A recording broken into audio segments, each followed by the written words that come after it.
Olá, hoje estamos no Museu Nacional do Azulejo para mostrar a história e a evolução da arte do azulejo.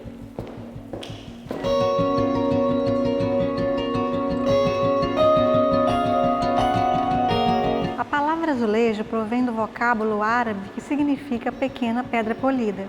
De origem egípcia, a decoração cerâmica foi introduzida na Península Ibérica pelos árabes durante o século VIII. Em Portugal, sua utilização começou nos finais do século XV, quando em 1498 Dom Manuel I contactou a azulejaria de Sevilha para decorar o Palácio Nacional de Sintra. O azulejo começou a ser fabricado em Portugal na primeira metade do século XVI e no século XVII, com o aumento da produção, Lisboa consagrou-se como o maior centro cerâmico nacional. Retratando a cultura e a história, o azulejo superou a função utilitária, conquistou o nível artístico e tornou-se uma das maiores expressões da cultura portuguesa. O Museu Nacional do Azulejo, criado em 1965, é uma referência nacional e internacional. Do século XVI à atualidade, ele nos apresenta a história e a evolução da arte do azulejo em um magnífico convento da Madre de Deus, fundado no século XVI pela rainha Dona Leonor, irmã de Dom Manuel I.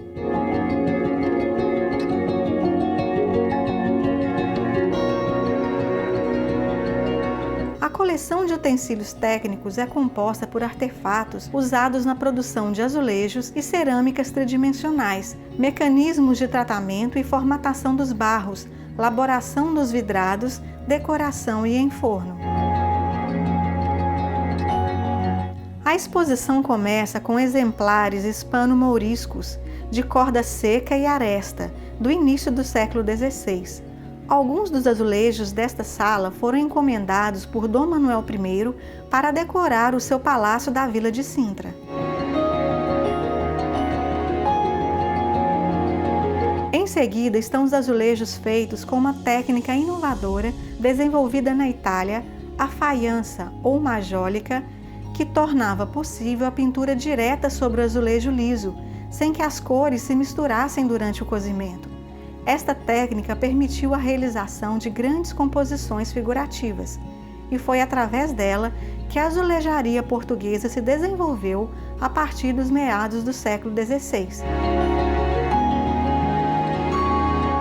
Exemplo notável da azulejaria em faiança, o retábulo de Nossa Senhora da Vida é uma das primeiras obras-primas da azulejaria portuguesa, atribuída a Marçal de Matos.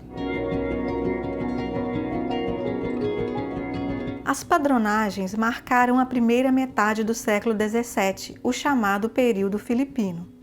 Deste período são exemplos os motivos ítalo-flamengos, as padronagens tipo tapete, como as pontas de diamante, camélias, parras, conchas, marvila, dentre outras. Podemos também observar no museu pequenos painéis chamados registos, com cenas religiosas de execução muito ingênua, e os frontais de altar, ricos tecidos fingidos decorados com motivos de influência oriental.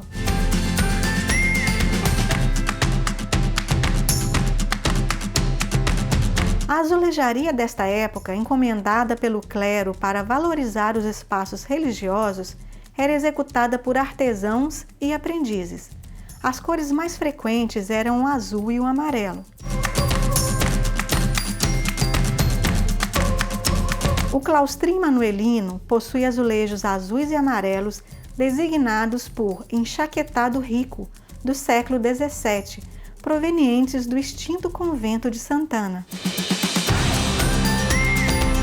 No primeiro andar, na Sala da Caça, estão expostos 6 painéis da segunda metade do século XVII, vindos do Palácio da Praia em Lisboa. Após a restauração da independência, em 1640, a nobreza começou a encomendar painéis com temas não religiosos para decorar os seus palácios. As caçadas, atividades nobres desta época, constituem uma das cenas mais representadas.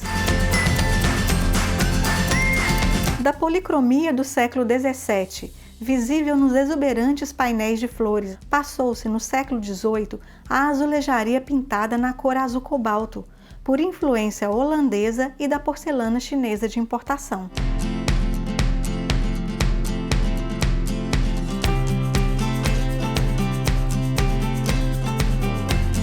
A primeira metade do século XVIII, conhecida por Ciclo dos Mestres, consagrou vários pintores de azulejos pela qualidade estética e técnica de suas obras. Gabriel Del Barco, Manuel dos Santos, Antônio Pereira e a família dos Oliveira Bernardes são alguns exemplos deste período.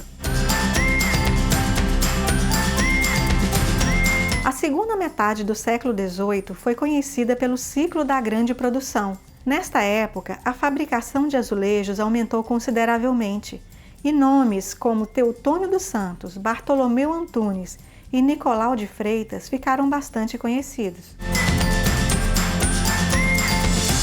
No piso 3 do Museu Nacional do Azulejo, a obra Grande Panorama de Lisboa, do pintor Gabriel Del Barco, possui 23 metros de comprimento e constitui a iconografia em azulejo mais completa da cidade de Lisboa antes do terremoto de 1755.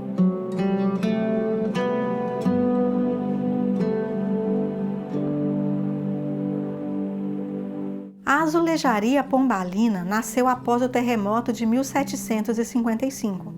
A crise econômica e a necessidade de reconstrução de Lisboa impuseram um ritmo de fabricação em série.